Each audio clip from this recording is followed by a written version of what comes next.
तैयार रहिए, स्टार्ट। महिला आरक्षण बिल यानी नारी शक्ति वंदन अधिनियम आखिरकार पारित हो ही गया। स्टॉप। राष्ट्रपति की मुहर के साथ राजनीति में महिलाओं के लिए वह स्थान सुनिश्चित हो गया जो कि पंचायती राज व्यवस्था में 1993 में उन्होंने पाया था। स्टॉप। इस अधिनियम के पारित होते ही किंतु परंतु की वह लंबी फहरिस्त भी सामने आ गई जो सत्ता के गलियारों में पिछले 50 वर्षों से गूंज रही है। स्टॉप। सत्तासीन ही क्यों, आम जन के मन में भी गाहे बगाहे ये प्रश्न उपजते हैं कि क्या महिलाएं राजनीति के दांव पेच की समझ रखती हैं। स्टॉप। क्या महिलाओं में नेतृत्व क्षमता पुरुषों की ही भांति है। स्टॉप। क्या महिलाएं जिताऊ उम्मीदवार सिद्ध होती हैं। स्टॉप। पैरा।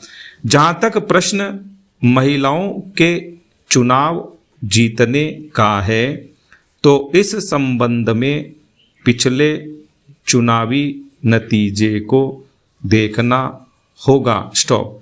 राजस्थान में 2018 के विधानसभा चुनाव में जिन महिला उम्मीदवारों को टिकट दिया गया था उनका प्रतिशत 8.24 था और उनमें से जीतने वाली महिलाओं का प्रतिशत 12 रहा।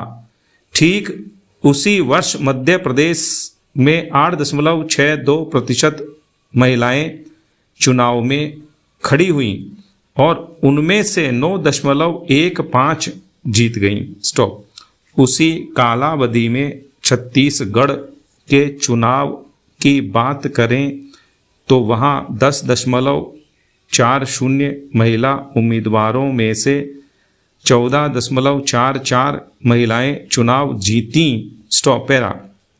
अब प्रश्न उठता है कि क्या महिलाएं राजनीति के दांव पेच की समझ रखती हैं। स्टॉप। हमें यह विचारना ज़्यादा ज़रूरी है कि राजनीति रणक्षेत्र बने ही क्यों। स्टॉप। साम दाम दंड भेद की राजनीति किसी भी लोकतंत्रात्मक व्यवस्था के लिए हितकारी नहीं कही जा सकती। स्टॉप। राजनीति में यह अधिक जरूरी है कि नेतृत्व पद पर आसीन व्यक्ति आम जनता के प्रति संवेदनशील हो, उसकी जरूरत और समस्याओं को समझें। इसमें किंचित भी संदेह नहीं कि जब भी ऐसे उम्मीदवारों ने चुनाव लड़ा है तो बिना किसी दांव पेच या राजनीतिक पारिवारिक पृष्ठभूमि के भी वे विजयी रहे हैं। स्टॉप। शोध बताते हैं कि दांव पेच की राजनीति से दूर रहकर जब भी आरक्षित सीटों की बदौलत महिलाओं ने नेतृत्व पद प्राप्त किया है तो उनके क्षेत्रों की तस्वीर बदली है। स्टॉप।